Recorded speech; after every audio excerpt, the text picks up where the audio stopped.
Speaking of manipulation, I want to talk about the word seduction because Let's do it. I read into it a bit. I've Mhm. somewhat familiar with that sounded so pretentious. I read into seduction, but I'm familiar with the word, seduction, everything. But on a surface level, seduction, people think of it as deceiving something, tricking something. Yeah.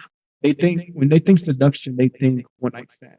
They don't think Yeah. long, happy marriage. So is that just stigma brought on from pop culture, you think, or is there some truth to that when it comes to seduction?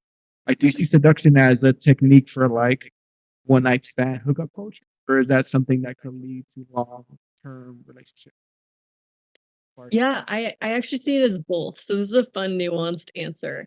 My book is called The Art of Feminine Seduction. So I think about seduction a lot. Okay. And the truth is that the etymology of the word, so the origin of the word, does have negative connotations. Like originally the word meant for a man to lead a woman astray, right? So for a man to lead a married, right, acclaimed woman uh to stray from her husband, who was, of course, at that time, because it's Roman, her owner, essentially, Okay. right? Like, so the origins of that word, like historically, are definitely pretty negative, and they're pretty sexist too, all in one go.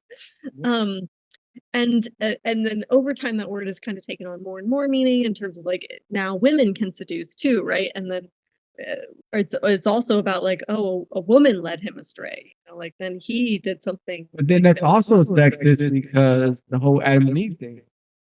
Yeah. Oh yeah. Tricked him. Yeah. The girl tempted him, right? Isn't that Yeah. also a form of sexism? Like blaming it on Totally. yeah. Yeah. Yeah. Yeah.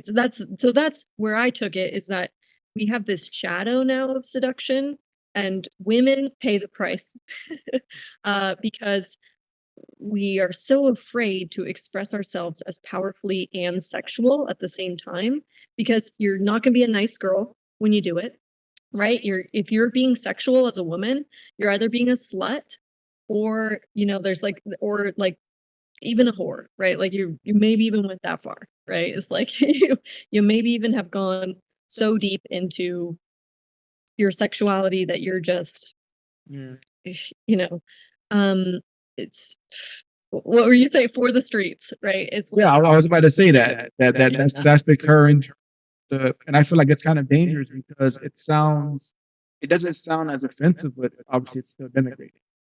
yeah, She's for the street, absolutely. she Yeah, same thing as using the other words, but it sounds yeah, it's something that it's kind of watered down. That you feel like it's not as severe, but it is. I just think it yeah. sounds, But yeah, for the streets, yeah. The implication is still you're a bad girl, right? Yep. And being a bad girl is undesirable.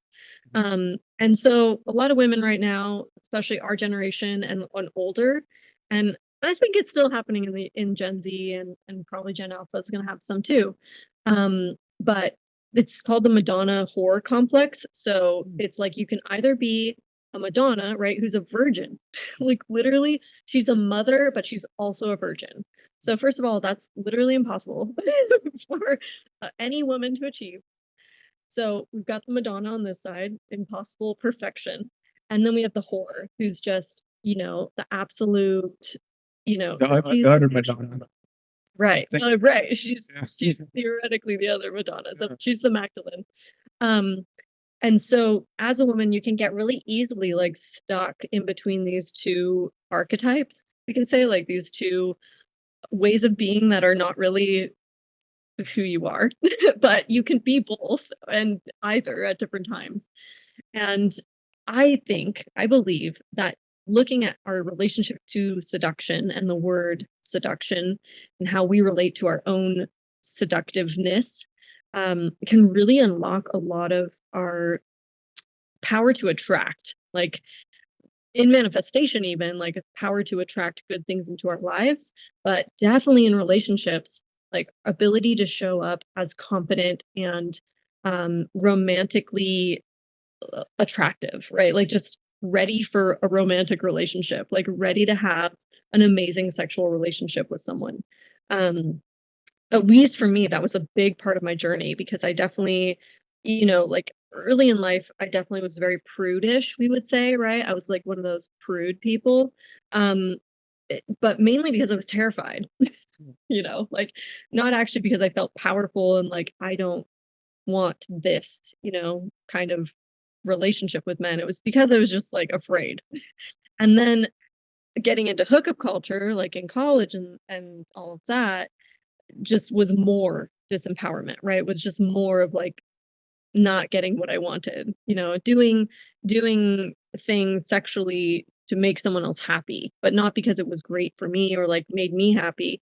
Um, and just like so many again layers of like unhappiness and making choices from sexual choices or choices about my sexuality even not necessarily sleeping with people but just like how I presented myself and how I you know took up space in the world even was really affected by my ability to like perceive myself as attractive and desirable and worthwhile, right? Like because that's what it comes down to is like how worthwhile am I, um, how much space do I deserve to take up? Like, that that stuff is all, in my opinion, bound up in our ability to feel attractive. And a big part of that is our sexual power, and a big part of that is our power to seduce.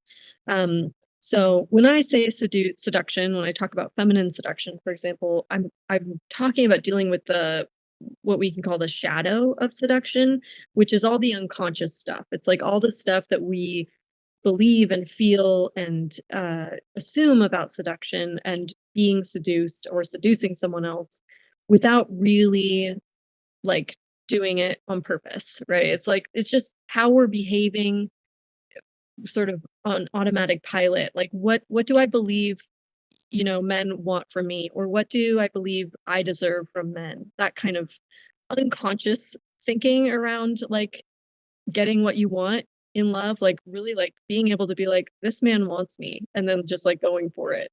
That was, like, all in the space of seduction for me. So, that's what I'm teaching people to do is, like, how to move through that kind of disempowered, I make choices for other people place and into, like, full on, like, I am seductive, and then I use it how I want to, right? Like, you know, I'm personally not trying to date anyone's husband. Yeah, I no. mean, Yeah. you know, that's for me, that's not a thing. But, you know, I found my own husband. You know, it's like but I felt powerful enough to just, like, really do the dating game, get on apps, go do first dates, and find my person. You know, like, that required another level of power that I didn't have access to as a young person. Um, and So, the teaching of seduction for me is about that, but it definitely does still have negative connotations, it has a negative history, you know, like, there are plenty of people teaching seductive techniques, which again fall more into that kind of pickup artist Yeah. Yeah. category, like, for sure. Um, you know, I actually wrote my book, The Art of Feminine Seduction, in a way as a response to that very famous Robert Greene book, The Art of Seduction. Yeah. Um, Yeah, I'm familiar with it. because yeah, I found it kind of offensive. Well, Um, go for it. sorry, continue. Sorry. No, no, go for it. I can No, I feel like to your point, it's offensive because it feels like because I didn't read it, but I read audiobook snippet and it seems very obtuse to a lot of realities. yeah, Like for sure. I enjoyed his work as far as the 48 Laws of Power. That was interesting Mhm. also because it had a lot of historical anecdotes, and I'm a history Yeah, nerd, so that's on my end. And I want to try this one out to see. Okay, that one was pretty good, but this one it mhm. felt really. Obviously, the guy is happily married, but it felt like someone never actually been in the trenches.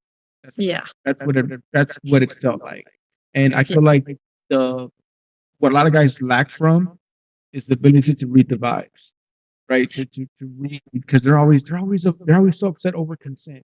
Oh, but yeah, she never said. Oh, did she want it? She went to the hotel yeah, room with the guy. Like, yeah, a girl could go to a hotel room with a guy and be vibing, and then he could say one thing that makes her change her mind, and she can leave.